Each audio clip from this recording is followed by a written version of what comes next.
So, let me tell you guys about my relationship with the Rubik's Cube.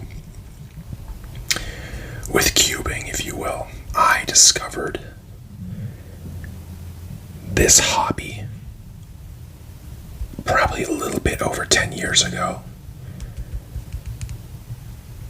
And it's one of those things that seem just completely foreign to you when you first come across it, but then it's just one of those things that just grabs your attention, and then it's like, well, I have to go down this rabbit hole. I first saw a video on YouTube, and of course I've known about the Rubik's Cube for quite some time before that. Could never get it done, of course.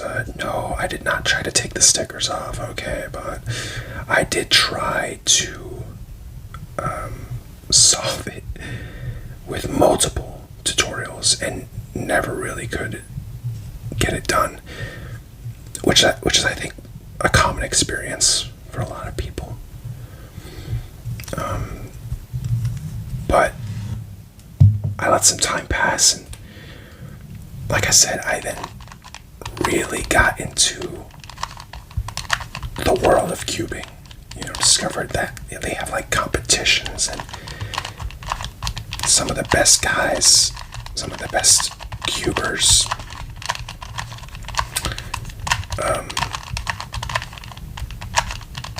they solve these things in like a couple seconds.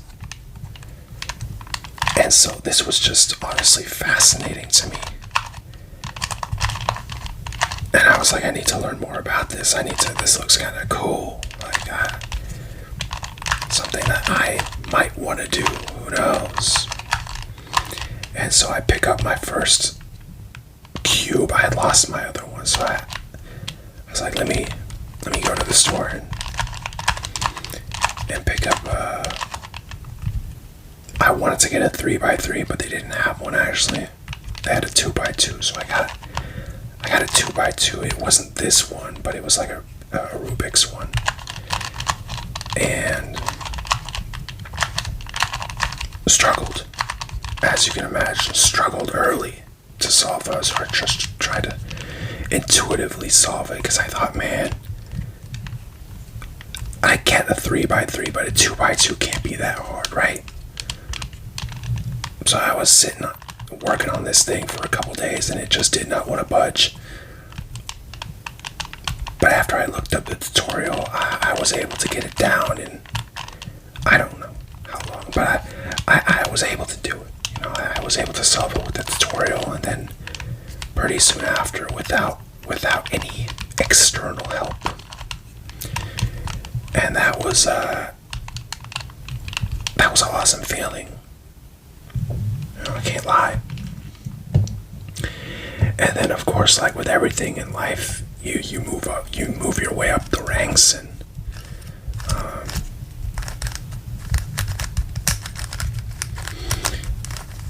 you learn different things. The collection was started from that point forward. I now have, I think around 20 or so puzzles, different puzzles, and what else? I'm gonna be honest with you guys. At this point, I think the world record is like 2 or 3 seconds for 3x3. I'm not ever getting anywhere near that in any of my lifetimes. I think my best time when I was really, really dialed in was like 32 seconds, 30 seconds, something like that. I have now fallen to right around 40 to 50 seconds. I've gotten rusty, you guys. I am, by definition, literally washed. But it is what it is. It is. If you really want to get up there in speed, you have to learn a lot of different algorithms, a lot of different combos, and a lot of different situations. It just takes time. you got to sit down and practice. And that's something that I guess you could say I've fallen out of love with cubing. Not to say that I don't find it interesting anymore, but it does sort of hit its ceiling after a while. It just sort of feels like the community as a whole has sort of plateaued a little. That hype that was there 10 years ago isn't there in the same way anymore. I mean, again, I'm not like an active participant. I don't go to competitions, but that's what it feels like, at least. It definitely has sort of changed. And I don't know. I mean, where do we go from here? When guys are solving, guys or girls are solving this thing in like 2 seconds, eventually it's physically impossible to solve it any quicker. At some point, we're gonna get there. But, yeah.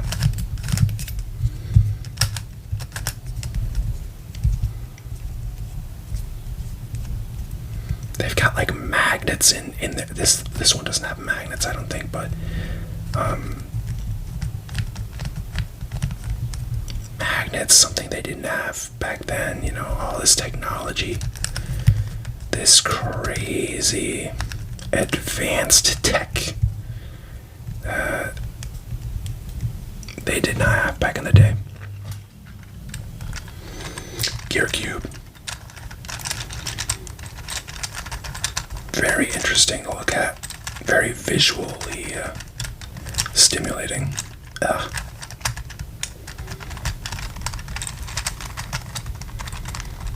I'm not gonna lie though.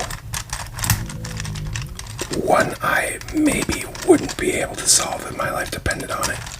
I mean, if you give me time, if you give me enough time, I could probably figure out a way to solve this. But if you give me like 5 minutes, I'd be sweating for sure. Because this is one of those ones where you sort of just try stuff. At least for me.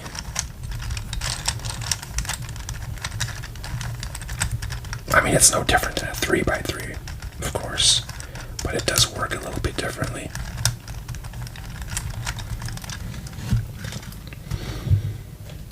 You have a 5x5 here.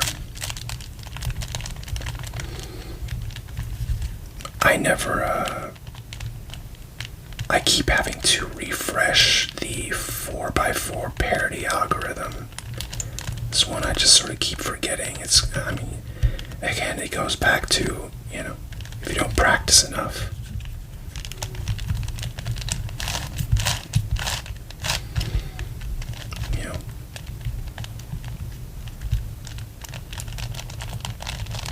You don't use it, you lose it. And that is very true for algorithms. Algs, as they say.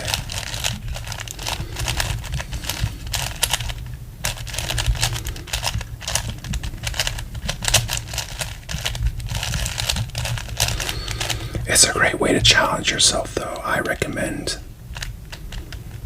that. I can only recommend it. And I think anyone can learn this stuff, whether we're talking about a 5x5 or the 3x3. It's definitely not rocket science. It's definitely not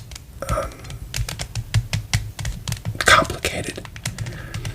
It just takes a little bit of time and a little bit of energy to learn sort of the basic algorithms. Beginner methods, there's multiple out there.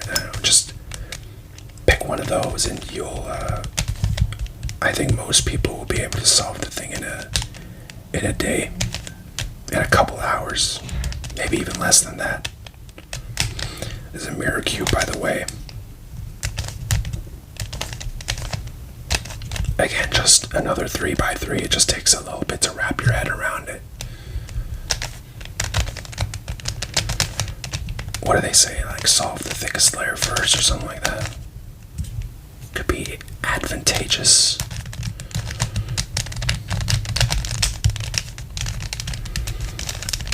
It is difficult to hold, I will say that.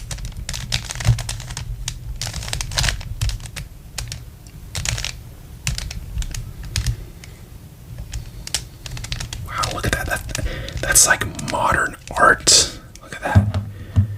You put that somewhere, that is like a very cool paperweight, right?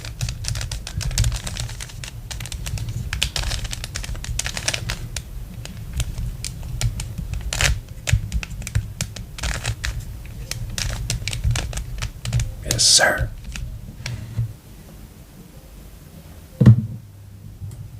Anywho, so that's that.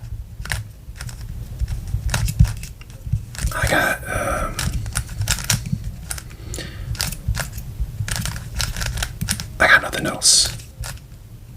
I'm not gonna lie here.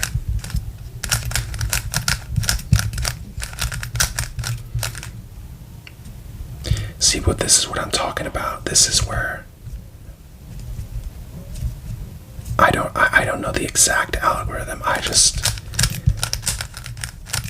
do the headlight thing that you can literally do every single time, and then I solve it that way.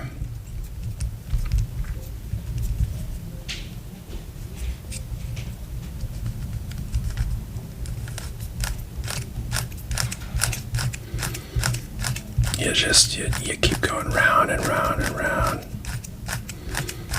and round.